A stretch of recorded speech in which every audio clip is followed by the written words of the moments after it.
खुलुमबाय। बे समाव आं नोंथांमोननि सिगाङाव फुंबिलिनि मोननैसो गोदान रादाब लाना फैलायबाय। अन्नानै भिडिअखौ स्किप खालामाजासे जोबजासिम नायलांदो। दिनैनि फुंबिलिनि मोननैसो गाहाय रादाबफोरा जाबाय। गिबि रादाबाव दं भारतनि नखर मन्त्रि मानगोनां अमित शाह बिथाङा सानथामनि गोनांथार हाबाफारि लानानै आसामाव दावबायफैगोन होनना खौरां मोन्दों।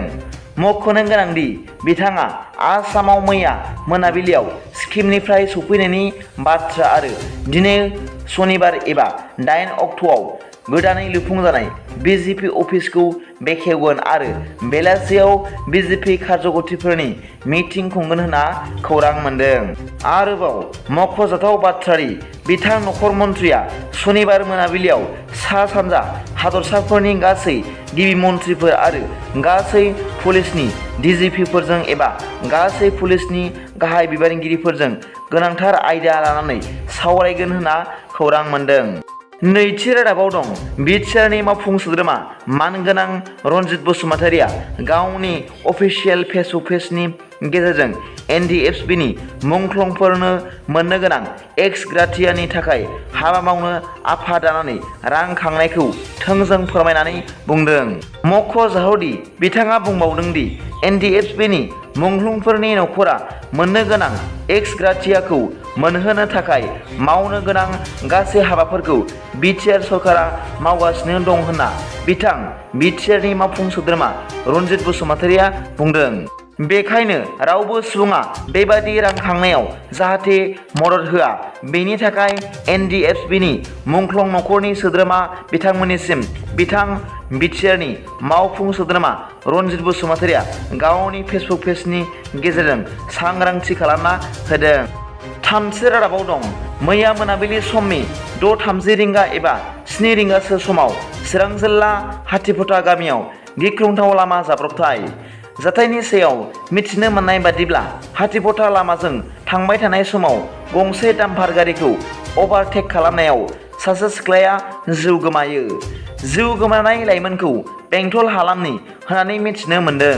मख'नो गोनांदि सानैखौबो काजलगावनि जोहोलाव सोमब्ला बसुमतारी सरकारि देहा फाहामसालियाव दं होननानै खौरां मोन्दों। ब्रैथि रादाबाव दं देग्लायनि 2022 मायथाइनि गोजोननि थाखाय होनाय नबेल बान्थाखौ सासे जेलाव जोबजानाय सुबुङा मोननो हादों। मख'नो गोनांदि मैयानि गोजोन नबेल बान्था एबा पिस नबेल बान्थाखौ जेल सिङाव जोबथेना दोनजानाय बेलारुसनि सुबुं मोनथाय एबा हिउमेन राइट्सनि उकिल एबा एडभकेट एलेस बियालियाट्सकिनो गथायनाय जादों होनना खौरां मोन्दों।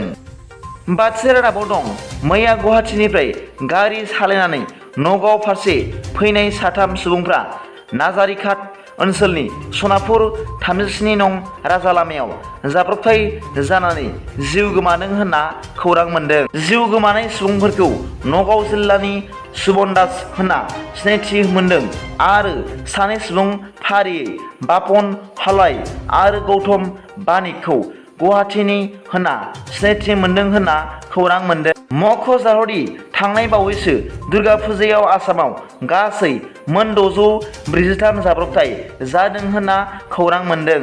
दिनैनि फुंबिलिनि मोननैसो रादाबफोरा बेखिनिल'मोन।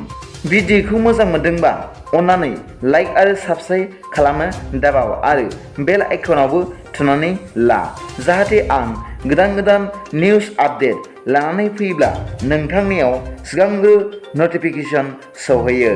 गाबोननि फुंबिलिनि रादाबाव नोंथांमोनखौ आंनि चेनेलाव गोसो गोथारै बरायहरनाय जाबाय।